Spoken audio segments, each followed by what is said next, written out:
Shalom, puji Tuhan Bapak Ibu Saudara yang dikasihi Tuhan. Renungan firman Tuhan hari ini tentang rasa takut yang benar. Kita baca dulu dari Amsal 1 ayat yang ke-7. Takut akan Tuhan adalah permulaan pengetahuan, tetapi orang bodoh menghina hikmat dan didikan. Kalimat takut akan Tuhan muncul 14 kali di kitab Amsal. Dalam bahasa Ibrani, kata yang digunakan untuk takut di sini adalah yira, yang memiliki dua arti, yaitu takut dan juga memiliki arti yang dihormati.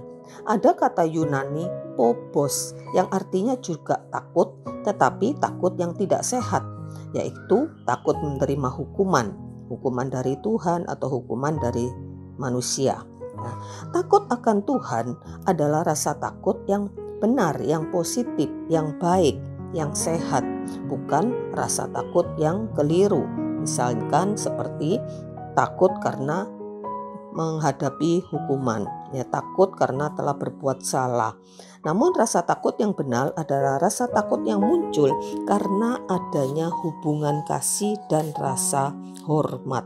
Sama seperti seorang anak takut kepada ayahnya, bukan karena ayahnya galak atau kejam, tetapi takut yang lebih ke arah segan, hormat, ingin menyenangkan ayahnya, takut menyakiti hati ayahnya.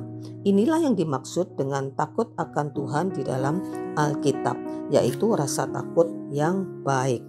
Mengapa takut akan Tuhan itu penting? Karena Alkitab mengatakan, tanpa takut akan Tuhan kita tidak bisa mengenal hikmat.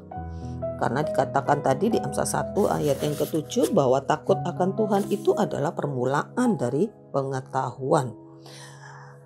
Karena itu Bapak Ibu, kita harus memiliki rasa takut akan Tuhan supaya kita mendapatkan hikmat dan pengetahuan dari Tuhan untuk menjalani hidup. Lalu pertanyaannya, bagaimana kita bisa memiliki rasa takut akan Tuhan? Rasanya memang sangat sulit bagi seseorang untuk bisa memiliki rasa takut akan Tuhan. Karena apa? Karena hati manusia sudah terlampau rusak sehingga tidak ada di dalam hati manusia ini yang rasa takut yang sehat. Yang ada adalah rasa takut yang tidak sehat, tidak benar, karena manusia itu sudah melakukan banyak dosa dan kesalahan. Nah, bagaimana kita bisa meluruskan hati kita yang salah arah ini? Kita tidak bisa melakukannya sendiri. Kita membutuhkan Kristus, karena hanya Kristus yang bisa membetulkan hati kita, sehingga kita dapat hidup takut akan Tuhan. Karena apa? Karena hanya Kristus satu-satunya manusia yang pernah hidup di dalam takut akan Tuhan dengan sempurna. Yesaya 11 ayat yang ketiga mengatakan bahwa kesenangannya adalah takut akan Tuhan. Ini adalah penegasan di mana perasaan Tuhan, tindakannya, bahkan langkah kakinya di dalam dunia ini menyatu dengan tujuan kekal Allah Bapa. Dan Injil mengajarkan bahwa Kristus melakukan itu semua bukan untuk dirinya sendiri, melainkan untuk kita. Dia menggantikan kita sehingga kita dapat memiliki rasa takut yang benar, rasa takut yang sehat. Yang perlu kita lakukan saat ini bukan lagi hanya berusaha untuk takut akan Tuhan, tetapi menerima dan mengingat karya Kristus yang telah selesai itu dan menghidupi firman-Nya, menghidupi kasih Allah di dalam diri kita. Mari kita merenungkan kembali apa yang telah Kristus lakukan bagi kita di kayu salib dan siapa kita ini sehingga Dia itu rela melakukan semuanya itu untuk kita. Perkatakan kembali kepada hati kita, kepada diri kita tentang kebenaran Injil.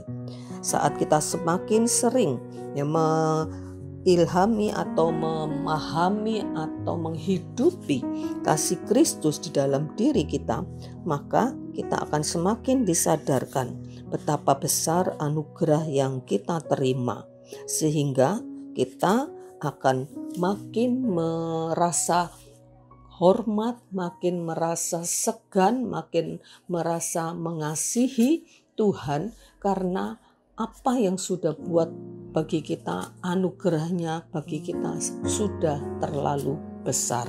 Karena itu Bapak Ibu Saudara yang dikasihi Tuhan, mari kita sungguh-sungguh hidup di dalam kasih Tuhan, hidup di dalam kebenaran firman Tuhan, sehingga kita memiliki rasa segan, rasa hormat kepada Tuhan. Kita takut menyakiti hatinya, tapi sebaliknya kita rindu untuk menyenangkan hati Tuhan, untuk memuliakan Tuhan di dalam seluruh kehidupan kita, hingga kita tidak akan lagi berbuat hal-hal yang menyakiti hatinya.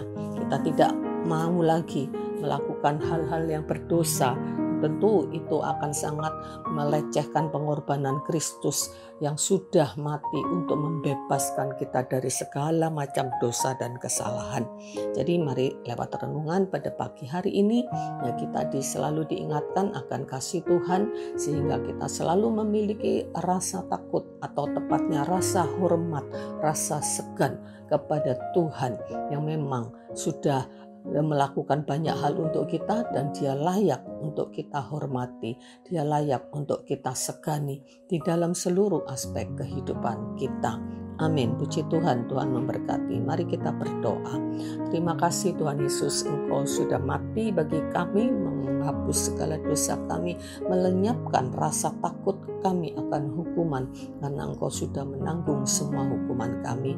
Dan berikan kepada kami hati yang takut akan Tuhan, hati yang segan, hati yang hormat, hati yang mengasihi Tuhan yang telah memberikan anugerah yang sangat besar bagi kami. Tolong kami untuk selalu hidup dalam kasih Tuhan, hidup di dalam kebenaran firman-Mu, sehingga kami Tuhan boleh mendapatkan ya Tuhan rasa takut, memuliakan Tuhan di dalam sepanjang kehidupan kami. Terpujilah Engkau Tuhan, dalam nama Yesus kami berdoa. Amin. Puji Tuhan, Tuhan memberkati.